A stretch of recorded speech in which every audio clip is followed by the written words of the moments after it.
ముఖ్యమంత్రి శ్రీ వైఎస్ జగన్మోహన్ రెడ్డి ప్రతిష్టాత్మకంగా నిర్మించిన 125 అడుగుల డాక్టర్ బాబాసాహెబ్ అంబేద్కర్ సామాజిక న్యాయ మహాశిల్పం విగ్రహావిష్కరణ రేపు విజయవాడలో జరగనున్న సందర్భంగా ఈరోజు గుంటూరులో జరిగిన వాకథాన్లో పాల్గొన్న రాష్ట్ర వైద్య ఆరోగ్య శాఖ మంత్రి, గుంటూరు పశ్చిమ నియోజకవర్గ సమన్వయకర్త శ్రీమతి విడుదల రజని, నగర mayor Kavati Shivanaga Manohar Naidu, MLA Maddala Giri, MLC Dokka Manikyavaraprasad, జిల్లా collector Venugopal Reddy, SP Arif, commissioner Chekuri Keerthi, వ్యవసాయ మార్కెట్ యార్డ్ చైర్మన్ నిమ్మకాయల రాజనారాయణ, తూర్పు నియోజకవర్గ సమన్వయకర్త నూరి ఫాతిమా, కుమ్మరి శాలివాహన చైర్మన్ మండేపూడి పురుషోత్తం, విభిన్న ప్రతిభావంతుల corporation chairman Mumtaz Pathan, SC cell అధ్యక్షుడు కృష్ణమోహన్, గ్రంథాలయ చైర్మన్ బత్తుల దేవానంద్ మరియు పలువురు ప్రజాప్రతినిధులు, వివిధ సంఘాల నాయకులు పాల్గొన్నారు.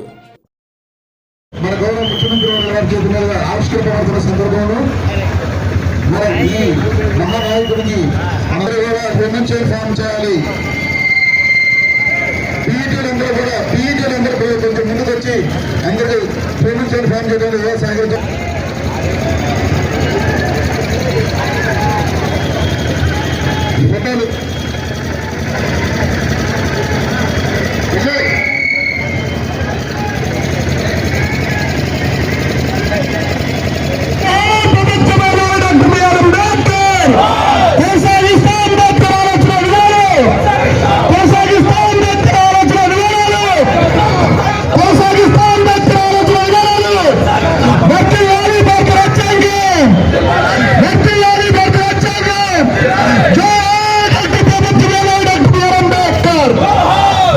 ఈ కార్యక్రమానికి వచ్చేసినటువంటి ప్రజాప్రతినిధులకి, అధికారులకి, వివిధ కమ్యూనిటీ నాయకులు అందరికీ కూడా ధన్యవాదాలు తెలియజేసుకుంటూ ఈ కార్యక్రమం ముగిసినట్లుగా ప్రకటిస్తున్నాము. Thank you.